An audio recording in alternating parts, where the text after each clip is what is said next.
Yo, what is up, guys? Ch116 is back here. Now, this time we're going to be reviewing Volume 14 of Demon Slayer right here. Now, I'm not going to lie, guys. I've been waiting a while for this volume just for the cover alone. Look how fine Kanroji looks on this, I just love the pinkish hair that she has with the green highlights at the end. And we learned that she's in the Demon Slayer corpse because she wants to find someone to marry. And also, these green striped socks right here. We learned that Iguro, which is the snake pillar, he was the one that gave the socks to her. But man, Kanroji is the most beautiful girl in the whole show. I don't care what you guys say. So last time we went over volume 13 of Demon Slayer. Now we left off here when my man Tanjiro was about to get the final blow on Hantengu's real form. He's the upper rank 4 demon, and his real form is like this small mouse-sized puny looking thing where Tanjiro's about to cut the man's neck off, but there's something about this form, like no one can cut this dude's head off for some reason. Not Genya, not Tanjiro, so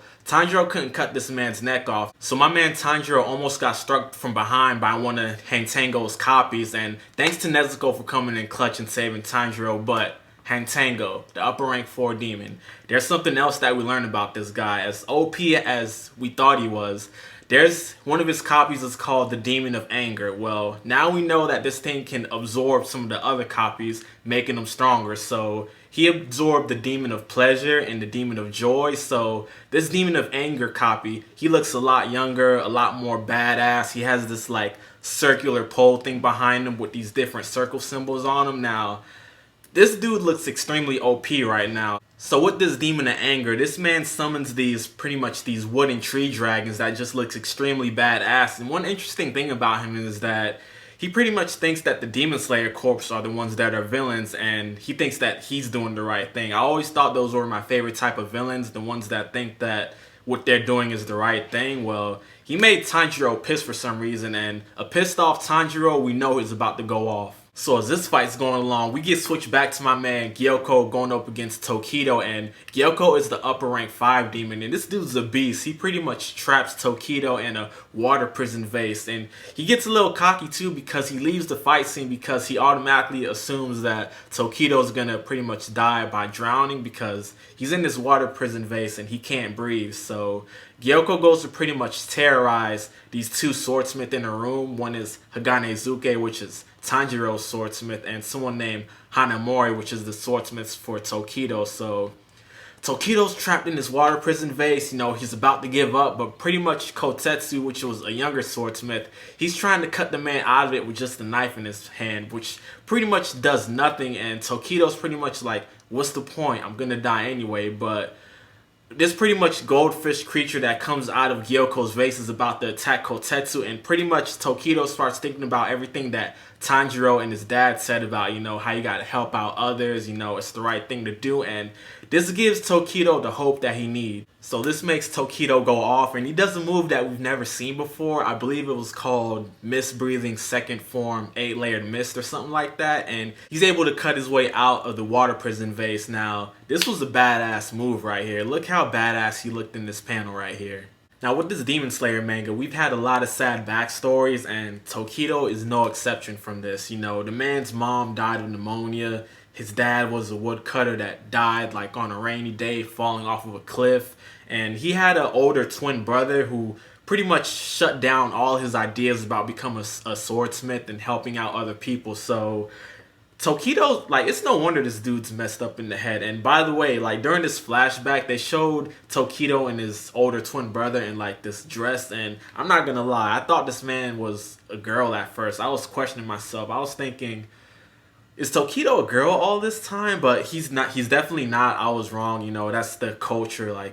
It's culture that they wear outfits like that. But anyways, the man had it was pretty much Tokito and his twin older brother taking care of themselves. So one night a demon pretty much comes in pretty much to kill Tokito and his older twin brother. And his older twin brother's his name is Yuichiro, by the way. So this demon comes in and cuts off his older twin brother's arm, and this is the first time where we see there's a bunch of pain in Tokito's mind because he goes pretty much blank, and the only thing that he remembers is pretty much him standing out in the open with the demon on the ground pretty much dying. So Tokito pretty much had potential from like an early age, and his twin older brother even seen that in him. The potential that Tokito has is insane, and when I said from the last review is this man's a descendant from sun breathing users, and with all the other techniques out there, pretty much sun breathing is the original technique that started all the other ones. So Tokito is a beast, you know. He's pretty much younger than Tanjiro, but damn, yo, the potential in this dude is insane. So like I said, Gyokko stepped away from this fight because he went to go intimidate the two swordsmiths, Haganezuke and Hanamori. So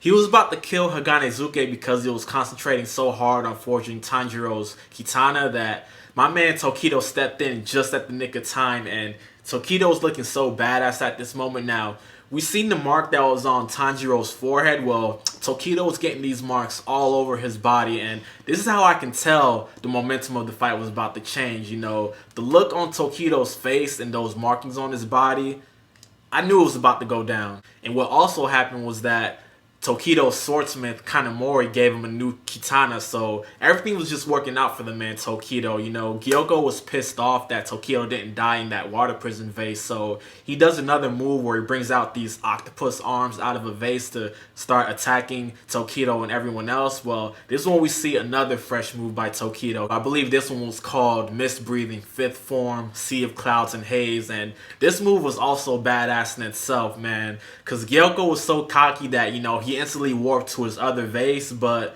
the funny thing was he didn't notice that the man's pretty much net was slit open. So, and Tokito was pretty much, the next time I'm going to cut off your head completely. So Tokito got some cockiness to him, and I like that about the man. Yo, the relationship between Tokito and Gyokko is pretty much hilarious because these two are just talking trash back and forth to each other, and we learned the sensitive spot about Gyokko. You know, he's a dude that likes artwork in his vases. The man Tokito said, you know, one of your vases look pretty slanted. What's going on? So this pissed off Gyokko, and he does this blood demon art move where he summons out like 10,000 slime fish. And the thing about these slime fish is that these things eat people, and if they get cut by a nitrine sword, they release this poison that gets into your skin and into your body, which kills you also. So it looked like the odds were against Tokito, but this man did another cool move. This man Tokito does a move, I think it's called Mist Breathing, 6th Form, Lunar Dispersing Mist, and this thing cuts up all the fish that came out, you know, thousands of fish, and even Gyokko was impressed by this move, you know, the speed at which Tokito was cutting up all the fish. And like I said, if these fish get cut up by a nitrine sword, it releases a poison. Well, this man Tokito does another epic move. Mist Breathing, 3rd Form, Scattering Mist Splash. Pretty much Tokito did one spin move with his sword that pretty much dodged all the poison that was going to come to this man. The amount of techniques that we're seeing in this volume right here is just insane. This man Gyokko gets so pissed off that we finally see this man's real form, you know. He pretty much has these two muscular arms. He's covered in these scales, like I said, are as hard as diamonds. And he said in his entire lifetime that only 3 people seen this form and that no one was able to survive it. So with all this talking that he does, you know, he comes in charging at Tokito, and he said with his fist, anything he touches with it turns into fish. So he comes in charging at Tokito, but my man Tokito dodges it like easily, and he's just chilling in a tree. And this is a funny part because this is the first time we see this smile on Tokito's face, and this smile, I'm not gonna lie guys, this smile kind of scared me because I don't know what was gonna happen, you know. This is the type of smile that you know some stuff is about to go down.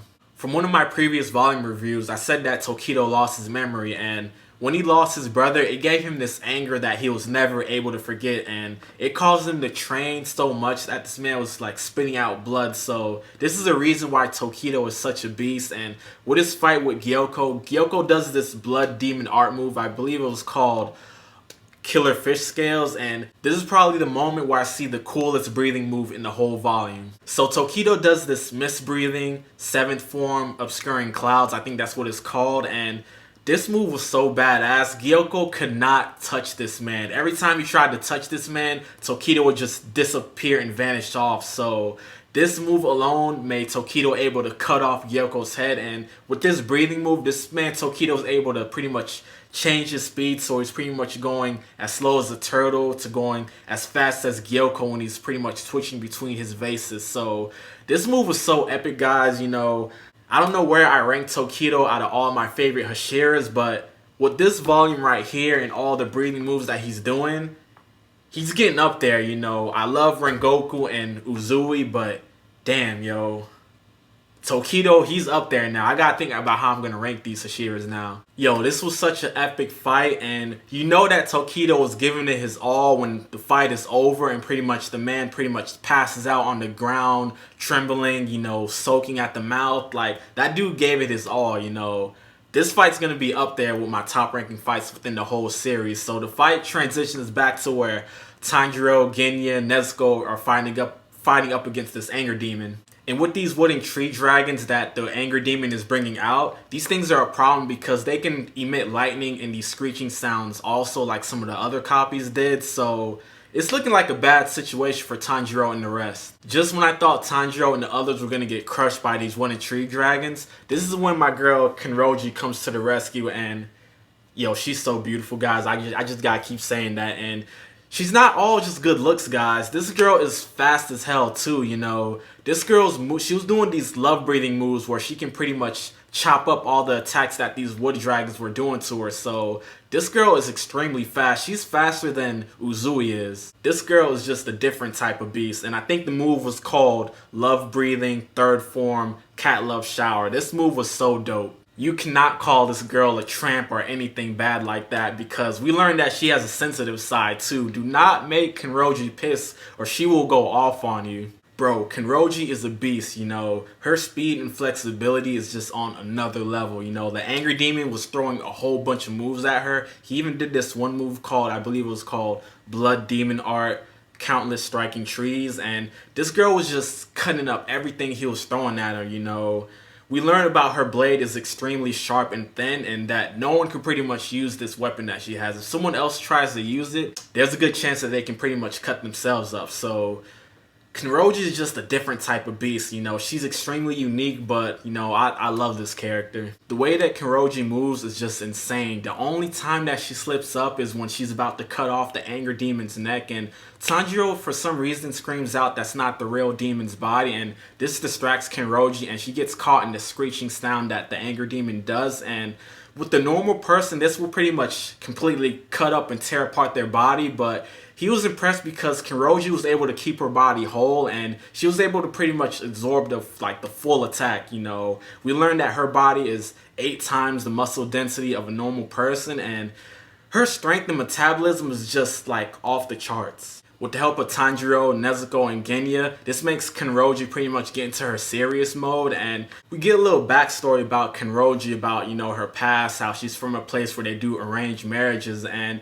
she pretty much had to hide her personality. She had to pretty much change her hair black, she had to hide her strength and metabolism, but this pretty much isn't how someone should live, you know. You should always be yourself, and when she joined the Demon Slayer Corps, this was the perfect fit for her because, you know, she was able to use her strength, you know, she was able to show off her beauty and her pink hair, and her killing demons and everything like that, she gained acknowledgement. So the Demon Slayer Corps was a perfect fit for Kanroji, and she's with other strong Demon Slayers, and we know that she wants to find her husband there, so the Demon Slayer Corps is a perfect fit for Kanroji. Alright, so back to the fight I was talking about. We learned that Kanroji can pretty much increase her blood flow and her heart rate to make her move even faster than she normally was. So she's already fast, and now she's moving even faster than she was. So Gyokko seen this pattern on her upper chest. He was confused whether this was a demon pattern or not, and I never seen this pattern before, so I'm not sure what it was. So they're pretty much looking inside of this tree now.